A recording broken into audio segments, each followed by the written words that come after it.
Hi, welcome back to my channel. I know mostly you probably wouldn't do this, but I've just shown you the result at the beginning. But I guess if you actually want to do this, then it might be a video for you. If you don't want to do it, then you just want to watch it for entertainment purposes, and that's fine too.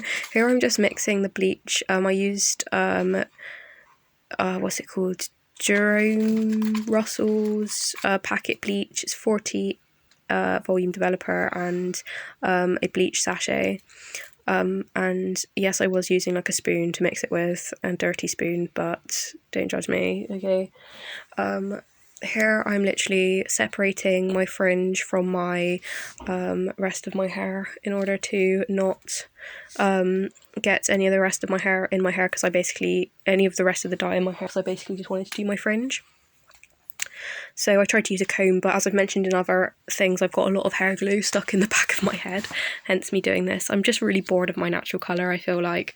I don't get me wrong, it's a nice colour, but I don't care to have it any longer because it is rather boring to me. So hopefully I've speeded this bit up. I don't know if I have. I may have to stop this recording if I have not. But basically, I just start putting the bleach into my hair, into my fringe. Oh yes, I think in a minute it speeds up. Yeah, I basically just cover my entire hair in bleach. There it is. Looking very attractive, looking like a Jewish person. Then I literally went and had a shower. No explicit content, don't worry, there's my shower. I got out, realised that obviously, yeah, it was a bit patchy. Basically, at the bottom of my hair was a lot of black, and I really didn't want to get the black on my hair, but I literally butchered my hair completely in quarantine, so I realised I didn't want to like bleach it too much. So yeah, I'm using pink olia hair dye. It's permanent. I think it was about £7, which is relatively expensive for hair dye, to be honest, but I know the ingredients aren't as bad as normal hair, and I've literally reading the instructions, I've learned in the past as well, when I butchered my hair with bleach last time, that there's certain products that you can use in your hair to make it like sort of like not break too much. So in a second I'm going to show you this oil which I used, which is called Keratin Smooth, and you can get it from Superdrug, Tresemme. I love this. It's a keratin treatment, and I think also I put in some peppermint spray, which I didn't really show. I'm trying really hard to show you that Keratin Smooth, but yeah, I really can swear by this. It's like a protein treatment. I just put a bit of that in before I put the hair colour in, just to keep it looking a bit better. It really is good. I used to use it a lot of days when I was trying to fix my hair, when I literally put in 40 volume developer twice into my black hair, and it really was in a terrible bad way. And at the bottom you still got that damage, which is why I didn't re-bleach it, so it was all completely platinum. The thing about pink anyway is that you don't really need proper platinum hair in order to go pink. You just need it to be light enough where you can see the pigmentation, but pink fades very quickly, so I might need to buy more.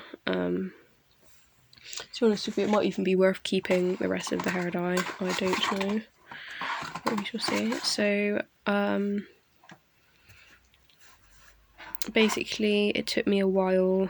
Oh, I'm showing here that I've like wasted a lot of bleach as well, which has gone rock hard now, to be fair. I don't really need the bleach, but it's the pink. I might have to keep the pink, see if it lasts if I need to top it up, to be fair. It's not worth buying a whole other bottle. To be fair though, I did use a lot of the pink, because usually I'd use one bottle for my entire head, whereas for this I literally used, I want to say, a good third of the bottle just on my fringe, or maybe even half, and it just made it really, really pink. Because I feel like box dyes, as much as they're cheap and inexpensive, they're not ideal if you want like a really, really rich hair colour, because unless you have really short hair, which to be fair I do at the moment, you're better off using like the more hair dye you can use the better, sort of thing, I think. So it just makes sure it like saturates all the pigmentation, stuff like that. In the hairdresser they'll use a lot more mixture than they do in a box dye. Box dye is great, but there's not a lot of it. So I could use obviously all of that on my fringe was good. I think in a moment it does. Oh, there's the peppermint spray I was on about. I took a while faffing because I didn't really know whether to re-bleach the bottom or what, but I think at this point I was just like, well, it's light enough, I'm just going to go for it. Shake, as you do with hair dye. And basically applied it all over my head until it looked like this. Scary lady. trying to be cool. And here's a quick interlude of my lovely new pets that are going around the cage while I waited for my hair dye to set. They're so adorable. I'm absolutely in love. I'm actually loving it. There's two, and I have another entire video dedicated, so I will keep you updated. They're very, very, very cute. Please excuse the YouTube video in the background. And here's the end result. Literally living for it. Okay, so this is the end result. I'm absolutely living for it. I love it. I really, really like it. So I'm checking. I've been outside in the rain, so that's why it looks a bit like wet still. But I've basically put some hair products in it. I've put in primrose oil with vitamin E, peppermint oil, keratin oil, keratin oil, and also argan oil. I put in 2 of them after bleaching and 2 of them after dyeing, because you're not really supposed to, I don't think, put permanent dye on bleached hair, but it looks still very healthy, to be honest. I'm very happy because I basically butchered my hair in lockdown, so I've learned what to do with bleach and what not to do. So yeah, I'm absolutely living for it. Obviously I've got some makeup on. My earrings are from my online store, which I made. But yeah, I also, while I was out a minute ago, got this really nice jumper, so I was going to show you. I might put it on. And it was literally 49p from the charity shop, because I was going around trying to look for products for my cushions, because I found a sewing machine on the street and I wanted to get stuff for that, but I managed to find this, which is like a bloke, so it's like extra large, but I thought it was quite cool, funky, so I might try it on now. Why not? I'm gonna have to blur out my top, because if I'm wearing a big jumper, I try not to wear a bra. I don't really care to wear a bra when I'm wearing a jumper. I just don't see the point. Who likes wearing a bra? Not me. Not me. Right, so okay, try to ruin me hair.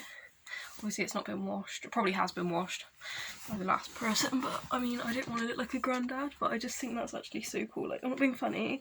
I always think in Urban Outfitters it's going to cost you so much money, where this was 49p. Like, how can you go wrong? How can you go wrong? That's so cool. I'm living for it. I'm going to be wearing this all day.